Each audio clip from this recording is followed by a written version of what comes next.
Hello everyone, welcome back. Today I'm Chinese.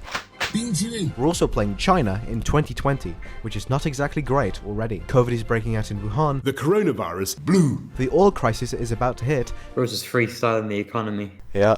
And separatism in Tibet and Xinjiang is growing, and our infallible leader, Xi Jinping, is about to discover that every possible crisis at once is actually quite bad for your continued survival as leader of China. This is only the warm-up, however.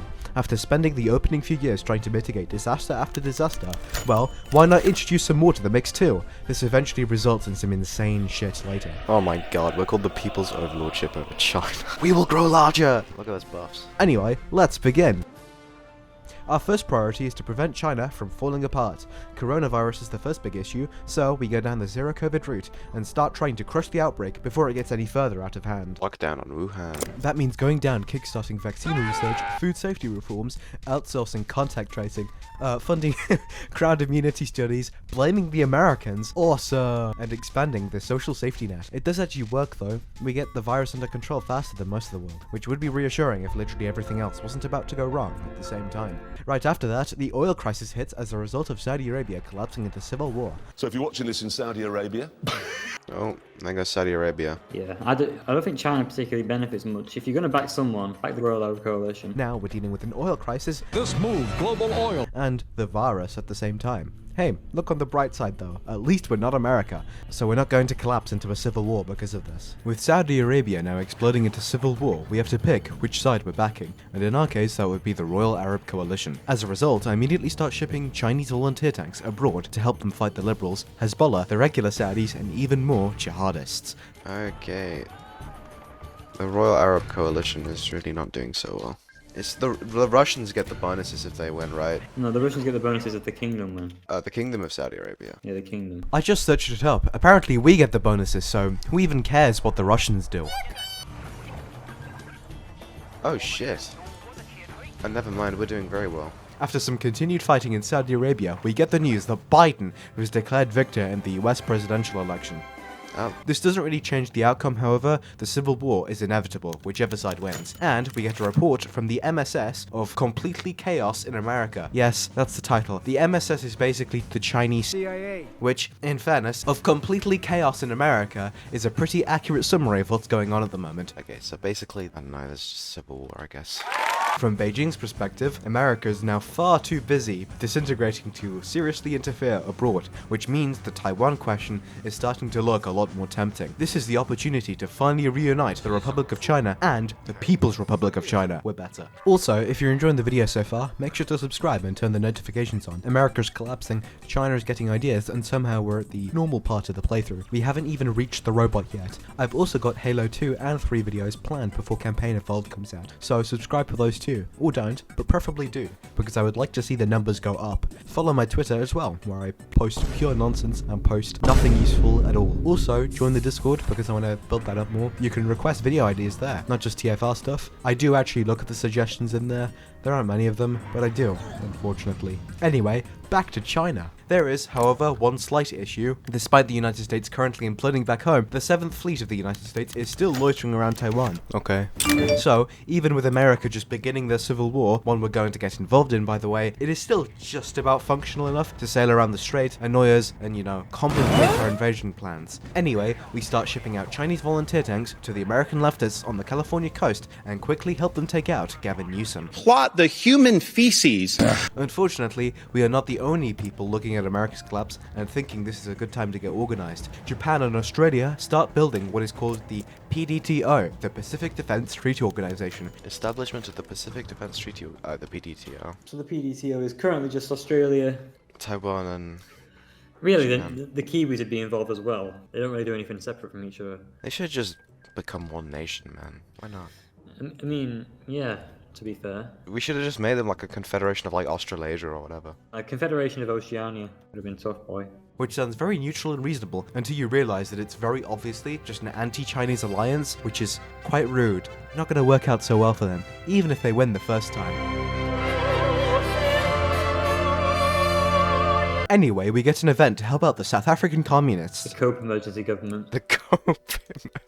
I send a tank division over because it's useful for experience and to test if my units are good enough in combat. I'm sure Julius Malema is a perfectly fine chap with no issues with him whatsoever. These are the guys that sing Kill the Boa, right? Yeah. Then we get the formal announcement of the American People's Liberation Army. Announcing the revolution. Oh my god, bruh. Why a golf course? Back home, while this is all happening, we're also doing some very exciting work, making sure that we weather the storm of chaos that seems to be sweeping the world at the moment. We crack down on reformist protesters because we're going Maoist today. No liberalism for you. The oil crisis is also still a problem, so we contain the damage by expanding domestic oil production and drilling in Xinjiang. I'm sure that will go fine. All of this leads into the focuses, chasing the Chinese dream and rejuvenating the nation. At this point, everything is basically being lined up for the 20th National Congress. But before we actually get there, America gives us one more thing to deal with. War breaks out between the APLA, Cascadia, and the state of Washington, giving the APLA a chance to expand beyond California and properly secure the West Coast. We also get an event detailing the PLA's actions in California, which is, I'm sure that's fine. So I send 6 volunteer divisions over and they immediately start making a difference. Cascadia and the Washington state government have a decent number of units, but they're stretched across a wide front and they're not really prepared for Chinese armor. Oh, they're doing very well, actually. I've seen them sometimes just get completely ground down in Cascadia. No! Lizzie! No. No! Within 2 weeks, their lines have completely collapsed and we push north to take Seattle. At this point, They're actually done with Cascadia already. Oh, so quick. Dude, they are gonna destroy everyone. the wider American situation is starting to look a lot more favorable for us and our allies. The Sacramento he-him Twitter leftists, the APLA, now controls the entire West Coast. The American constitutional government, Trump, I know words, I have the best words. is stuck holding the center of the country, and the others, they're just like fighting over there. Who cares? So from China's perspective, everything seems to be going pretty well. This means the Chinese Taipei question can finally be answered. Before we move on to Taiwan though, there is one last focus to do, the 20th National Congress. We can finally hold the Congress to elect the new Central Committee and set the focus of the party's work for the next 5 years. China stands at a crossroad, and the following months will decide her fate. The future of China is in our hands now.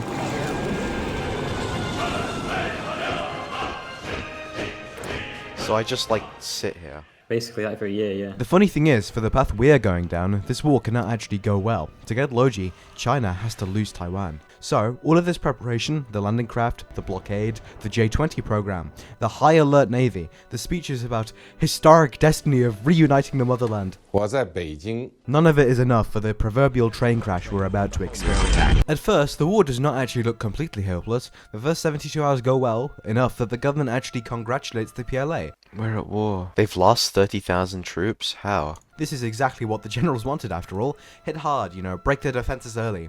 Almost immediately though, the reports start getting less and less good.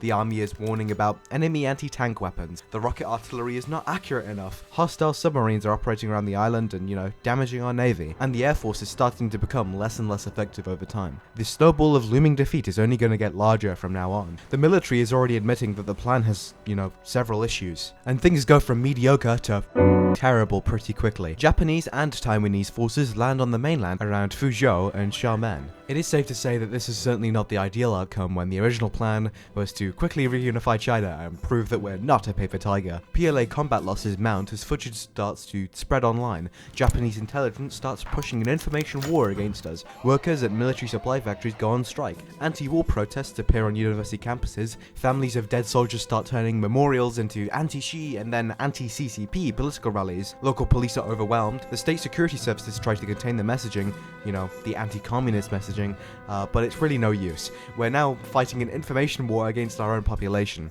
even people part of the government like the bureaucrats. Eventually, we get the result. Taiwan maintains independence. Well, we lost. This is so sad. Taiwan survives and is emboldened. The PDTO celebrates, and China is forced to not only withdraw from Taiwan, but also the Kinmen Islands, the set of islands that are literally 5 miles off the mainland coast. Ouch. The Standing Committee of the National People's Congress announces its collective resignation. There goes our stability and Xi's credibility. Then the collapse starts spreading throughout the entire system. The party is split, ambassadors resign, the army is demoralized, some units are even close to mutiny. Foreign industry starts beginning to pull out, Xinjiang explodes into Islamist chaos. Every problem from the start of the video is now just coming back at once. Except this time, we have a failed war on our hands. The PLA is weakened, the police are overwhelmed, the economy is collapsing, and the government is now openly worried that hardliners inside the military might stage a coup. And what you know, they do. Xi Jinping ousted by the military. All is not lost, however. With Xi gone, a new figure comes to prominence in the People's Republic, Hu Chunhua. He begins the slow rebuilding process to beat the PDTO in the Second War. We're not going liberal this time around, we're going the other way. Market reforms? What is this, Victoria 3? No thanks. The way we rebuild the country is also by crushing the insurgencies in Tibet and Xinjiang, because after Taiwan, the western half of the country immediately decided to make the situation worse for us. Not for them though, they were like, well, they were doing something. Under Hu, however, that is stopped. The simple response to them trying to do something is So, after a very calm and legally normative reconstruction process, order is re-established in Xinjiang and Tibet. We're also dealing with the fact that now Japan has become our main rival. We get the Sino-Japanese Cold War, which is basically the PDTO organization becoming a permanent anti-us bloc. Even after losing to Taiwan, it's very clear to both them and us that we're not going to become friends anytime soon. Round 1 is over, and round 2 is already being prepared by both sides. Then we get the Red Phoenix. Basically, the government starts blaming inequality, market reforms, and the old revisionists for weakening the country, ultimately arguing that the defeat in Taiwan happened because we drifted too far away from the original Maoist revolution. But we're not going back to the 1960s and pretending that computers do not exist. We're not melting down anything and everything to create ungodly amounts of useless pig iron in our backyards. No. Because now we get the dreams of automated socialism. Wow. It's finally real. Basically, it's Maoism, but like automated, with like data centers and robots. The Cultural Revolution, but the struggle session is done with ChatGPT. It's not just a struggle session, it's a chance to own... Why did I write this? From there, the focus tree starts moving very quickly. We do nationalizing the tech industry, invest in artificial intelligence, intelligent supply chains, and integrate research institutes, which gives us some insane buffs and prepares us for the snowball of economic and robotic activity we are about to experience. Then we get China's Sputnik moment, where DeepSeek, the tech company, created a new AI-powered large language model which is open source and vastly exceeds expectations in computational performance. It's also particularly good at coding and maths, beating Western models like ChatGPT. I do wonder what Sam Altman is doing in this universe. Maybe he's like a communist patriot fighting for the everyman in San Francisco, like trying to prevent these anarchists from like burning down his fucking building. Also, we do some more focuses like advanced economic planning. With the help of AI, we can plan the future better and use it to better optimize our new leftist policies. There are a bunch of other focuses that combine robots and the state more and more, helping them become more dependent on each other. This all leads into AI-assisted governance,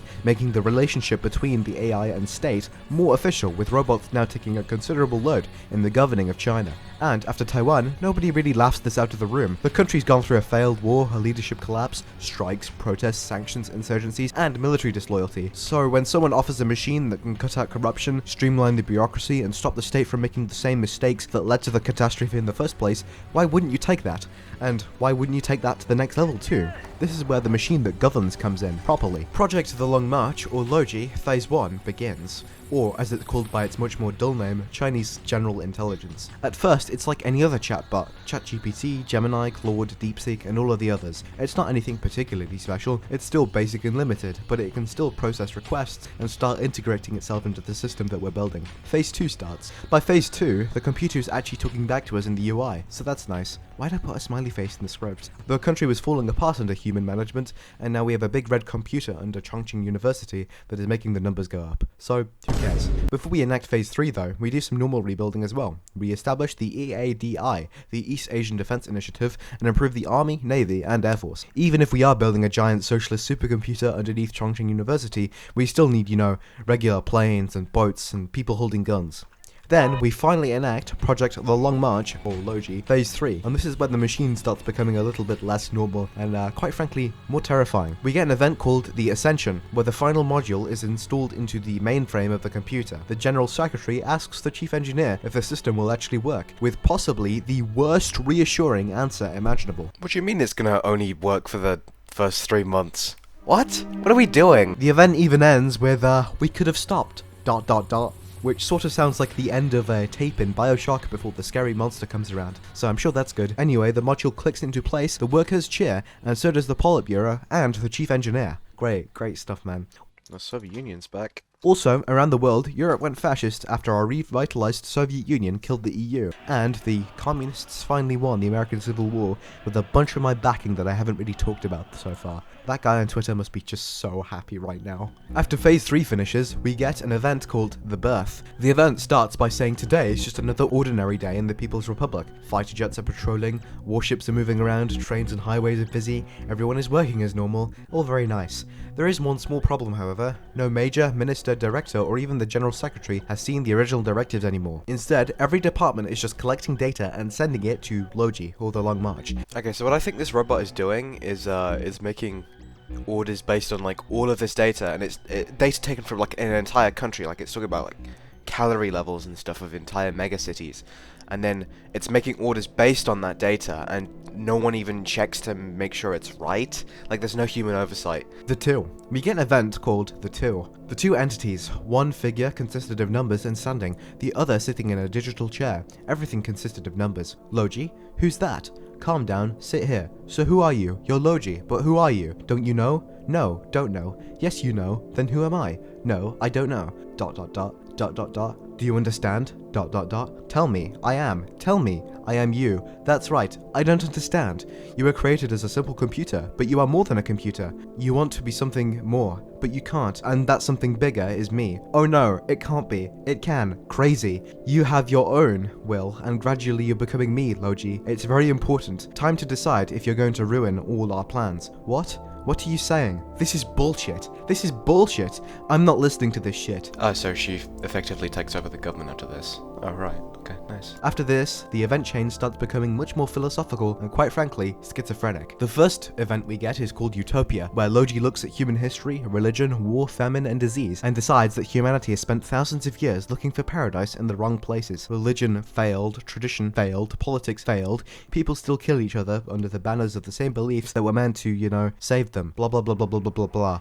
Oh, so it thinks it's like the solution to everything ever. Oh, great. Obviously, this is more than just a little unsettling, but the trains are running on time, so who cares? Also, while Loji is having its little humanity failed to find paradise moment, we do something a little bit more practical and invade Burma and turn it into a glorified puppet state. Shout out to those Burmese units who invaded Yunnan, trying to find the gold from Victoria II.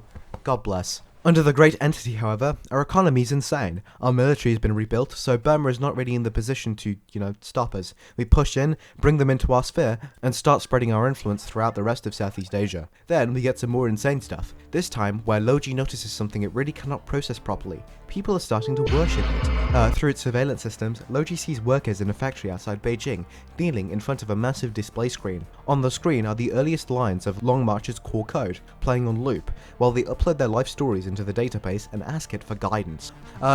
Then we get to the Tranquil Island of Ignorance, and this one's kind of interesting because Loji actually starts doubting itself. It realizes that if it solves every problem for humanity, it might also remove the struggle that makes people think, explore, and innovate in the first place. If everyone stops asking why and only asks what does Loji say, then maybe this is not enlightenment, which is genuinely an interesting question, you know, philosophically. But this is like point 4. I'm not a video essayist yet. The focus tree is also insane true. We have focuses such as Under the Rule of the Great Entity, Galactic Personality, Aether Nation, The Sixth Element, and Toward the Future. Anyway, we've officially become the People's Overlordship over China after completing the focus, The Sixth Element. What the People's overlordship over China. Then we get Perfect Red, where Loji discovers idol culture. Controlling the economy and governing the entire nation of China is just not enough. She also now needs to be an anime pop star. This entire path was really just bait for the worst type of person ever. This event basically says that mythology is used to spread ideas through religion, stories,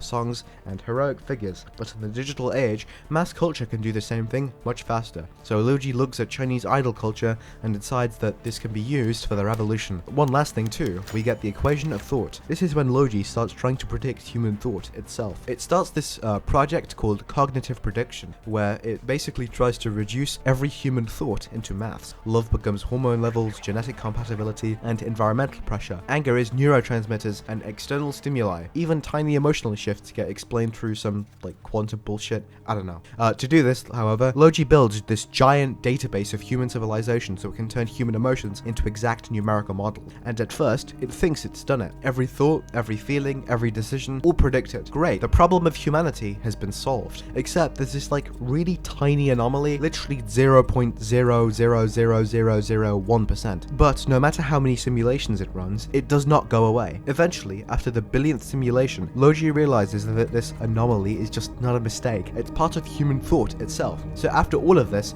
after running the state, after predicting the economy and trying to calculate human civilization, Loji still cannot fully solve the human mind. There's always just some tiny little bit of uncertainty left. Anyway, after all that state-approved machine brain schizobabble, we return to something far more practical, preparing for war. Under the Great Entity, of course, our economy has become absolutely ridiculous. The factories, the supply chains, the army, the navy, the air force, also the research speed, all of it just works. All of this just works. We prepare for the war by going down our focuses to do with the EADI and the Army, Navy, and Air Force. Some of these focuses give us some insane buffs to military production, planes, ships, tanks, research speed, doctrine. All of the benefits of being ruled under a computer start stacking up very quickly. There is also the actual designing of the tanks themselves. I don't know the meta, but they seem to do pretty well in the various conflicts we've put our fingers in the last decade overruling China, so I just continue doing the same stuff and hope for the best. We'll also have so many in the field anyway, and with a good enough Air Force, I think we can get anything done. During this time, we also get some allies in Southeast Asia, namely Cambodia, Thailand, and Vietnam. We got Vietnam. Let's go. This is in addition to Pakistan and Burma that we already had. North Korea, Big Kim, will join us when we complete the focus, finalize the Korean Revolution. We get them via a combination of spreading our influence economically and sabotaging PDTO, Japanese influence in these countries, slowly convincing more and more of them to join our side. As for our enemies, however, they include Japan, Taiwan, India, Laos, Malaya, Indonesia, Australia, and New Zealand. We are redrawing the map very well, actually. With the actual army, however, it's quite chill. We make good use of mechanized infantry and scout tanks. Our research speed is so ridiculously high anyway that if we've missed something out, we can quickly catch up to our adversaries in a matter of a few months. We also get closer to Project Web being completed, which gives us exoskeletons, and there's another decision in the My Mind tab, Loji's mind, called Expand My Physical Body. It costs us 15 civilian factories for a few days, and in return the country gets more stability, construction speed, production efficiency, factory output, less resource penalty, basically more resources, more income growth, more industrial development, and even more progress towards Project Web being completed. All of this is just immensely good. So if your socialist all-powerful supercomputer asks for 15 civilian factories to expand its body, you should probably just give it the factories. We also then get the event The One, where collective transhumanism comes to fruition. Basically, it's the robots calling all of China one entity. We will grow larger! After this, Kim Jong-un's North Korea invades South Korea, and we finalize the Korean Revolution with him. Okay. Declaring war on the PDTO. Let the Great Asian War commence.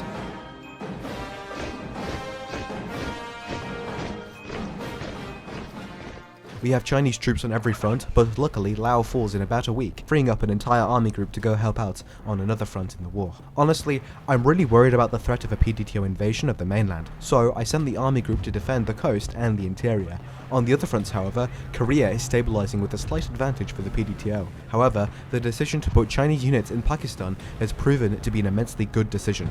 We rush down the West Indian coast with our fast light tank divisions. We take Mumbai and rush to cut off the rest of southern India from the country. This doesn't mean that every front in India is going well. Burma is mostly a standstill. The Indians and the Japanese have made a surprisingly well coordinated push into Tibet, and the Indian army has taken over northern Pakistan and is threatening our western Xinjiang provinces. The Indian front only starts to deteriorate in condition though, and our puppet Pakistan capitulate. Our divisions are cut off in central India and are then destroyed by the Indian army. The Japanese have also taken Shanghai, despite us having naval superiority, somehow.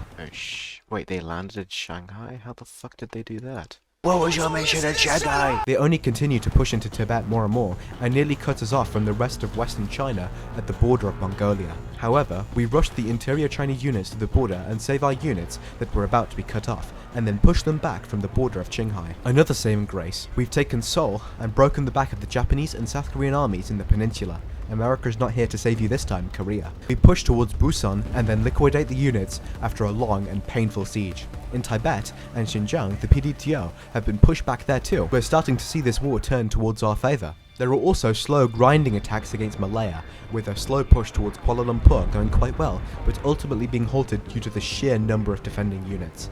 There are also a worrying number of PDTO landings on the mainland. Luckily, we do have armies in the interior to deal with these landings as soon as they land. They do just keep coming though. Our push in India along the Ganges goes quite well too, finally breaking out of the border regions in Burma and occupying the entire country of Bhutan and Bangladesh, minor the Delta's islands. The push in India and Xinjiang only seems to be getting better too. We start to push along the Western Ghats and fully break the Indian army in Calcutta. Within a week, our light tanks have taken the entire country, Delhi falls, and the Indian government collapses into a warring states period. We occupy the river Ganges, Bangladesh, Pakistan, and Nepal. We also have completed our push in Malaya to Singapore, meaning that all PDTO forces have been evicted from the Asian mainland. Now, let's take out Taiwan. Well, that was easy. Time to go after Indonesia. We invade the island of Sumatra in the north and the south, and then crush the center with our light tanks. However, the PDTO defends the crossing between Sumatra and Java, so we go around them and invade central Java. This cuts off the rest of the army in Jakarta, making it quite easy to cut off due to their, newfangled lack of supply. We then invade Borneo, causing the Indonesian government to collapse and surrender to PLA forces, inheriting their land and immediately taking half of Papua. The invasion of the Philippines is also immensely easy with our army and air force. There is really nothing stopping us at this point. The PDTO are effectively done for. It's only a matter of time. We then invade Japan with our light tanks, and after a slight tug of war over the islands with the Japanese army, we defeat the state of Japan and they surrender, causing us to establish a PLA administration on the islands at the end of September 2034. There are just two members of the PDTO left, Australia and New Zealand. You can guess what happens to those two. PLA forces land in Brisbane, Queensland in November 2034, and the New Zealander government collapses and surrenders on March 15th, 2035. Victory! The entirety of Asia is now under Loji's domination. The former governments of Australia, Japan, and all of the other PDTO members, as well as the former members of the EADI, get turned into Piece of the grey entity. What the fuck?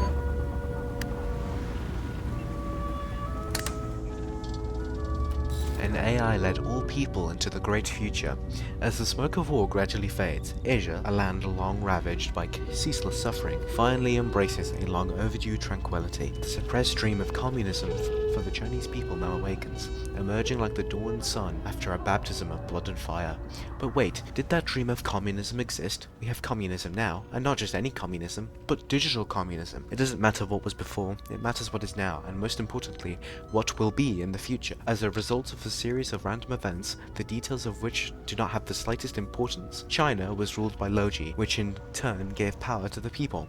The country, guided by these great people, was finally able to unite all of Asia and bring happiness to millions of people. And they would not stop here. They would continue to bring happiness all over the earth, and someday even bring it to the creatures inhabiting other planets and galaxies, maybe even the universes. But that's another story altogether. Your journey ends here. Although, how many millions have been brought happiness? Wasn't it brought to one big entity, which now include all these people? Again, that doesn't make sense, and you're great, to which that entity congratulates you.